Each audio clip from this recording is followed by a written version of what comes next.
Pwede na niyang ikulong ang sarili niya. Makukulong na sila.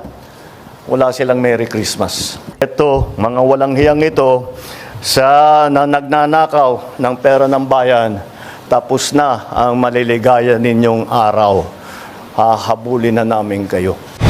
Kasama sa listahan ng pinakakasuhan sa ombudsman ng 37 individual, kabilang ang ilang mambabatas, kontratista hanggang sa dating opisyal ng DPWH. Pero hindi pa kabilang dyan ang pinsan ng Pangulo na si House Speaker Martin Romualdez. Pwede na niyang ikulong ang sarili niya.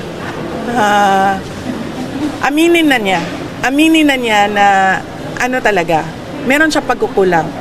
At hindi lang maliit na pagkukulang, malaking pagkukulang. Meron siyang malaking pagkukulang sa kanyang trabaho. Dapat isali si Bongbong Marcos kasi siya ang pumirma ng 2025 GAA. Pwede na niyang ikulong ang sarili niya.